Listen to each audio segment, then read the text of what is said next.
ആ ഭാനുവിന്റെ അരികിലേക്ക് ഒരു താമരപ്പൂവുമായിട്ട് വരണമെങ്കിൽ അത് കേവലം ഒരു സാധാ കുട്ടിയെ കൊണ്ട് സാധിക്കില്ല. അത് ആ പൊന്നു ഗുരുവായൂരപ്പൻ തന്നെയാണ്. ഗുരുവായൂർ ഉണ്ണിക്കണ്ണന്റെ വികൃതികളെ കുറിച്ച് പറയാൻ തുടങ്ങിയാൽ ഒരു ജന്മം എടുത്തു പറഞ്ഞാൽ പോലും തീരില്ല ഭഗവാന്റെ വികൃതികൾ.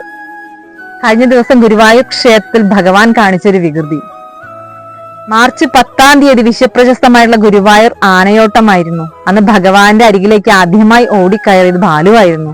അന്ന് ഭഗവാന്റെ ഉച്ചപൂജ അലങ്കാര വർണ്ണന ഒരു കയ്യിൽ താമരയും മറുകൈയിൽ ഓടക്കുഴലുമായിരിക്കുന്ന കണ്ണനായിരുന്നു. അന്ന് ഭക്തജനങ്ങൾ ചിന്തിച്ചിരുന്നു ഭഗവാൻ ഈ താമര ആർക്ക് സമർപ്പിക്കും എന്നുള്ളത്.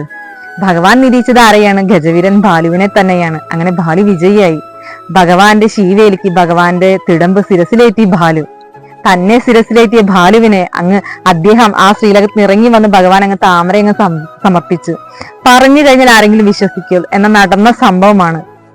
ഭഗവാന്റെ തിടമ്പ് ശിരസിലേറ്റിയ ബാലു ഏകദേശം 5 മണിയോടെ കൂടെ ബാലുവിനെ കൊണ്ടുപോയി കെട്ടിയിട്ടു. അധികം ആൾത്തിരക്ക് ഉണ്ടായിരുന്നില്ല. ആ സമയത്ത് ഒരു കുട്ടി ഒരു താമരപ്പൂവുമായിട്ട് ബാലുവിന്റെ അരികിലേക്ക് ഓടി വന്നു. അങ്ങനെ ബാലുവിനെ നീട്ടി. ബാലു തുമ്പിക്കൈ കൊണ്ട് ആ താമര വാങ്ങിച്ചു. ഇത് കണ്ടു നിന്നിരുന്ന ഒരാൾ ഓടി വന്നിട്ട് ഈ കുട്ടിയെ തള്ളി മാറ്റി. ആനക്കാരൻ ഓടി വന്നു. പെട്ടെന്ന് ആ കുട്ടി ഓടി മറിഞ്ഞു. ക്ഷേത്രത്തിൽ എല്ലാവരും ആ കുട്ടിയെ തിരഞ്ഞെങ്കിലും ആ കുട്ടിയെ കാണാനായിട്ട് സാധിച്ചില്ല.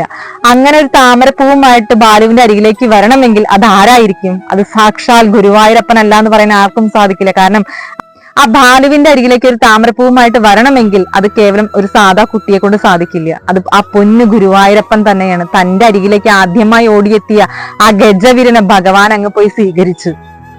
അത്രയും കരുണാസാഗരമാണ് ഗുരുവായൂരപ്പൻ. ഈ ഒരു വാർത്ത അറിഞ്ഞപ്പോൾ ഞാൻ ക്ഷേത്രത്തിൽ വന്ന സമയമാണ്. ഈ ഒരു വാർത്ത അറിഞ്ഞപ്പോൾ ഭഗവാൻ എന്നോട് പറയുന്ന പോലെ തോന്നി, നീ എന്റെ ഭക്തയിലേക്ക് പെട്ടെന്ന് ഈ ഒരു കാര്യം എത്തിക്കുക എന്നുള്ളത്. അപ്പൊ എല്ലാവർക്കും ഈ ഒരു അനുഭവം നുകരാനായിട്ട് സാധിക്കട്ടെ. സർവം ശ്രീകൃഷ്ണാർപ്പണമസ്തു.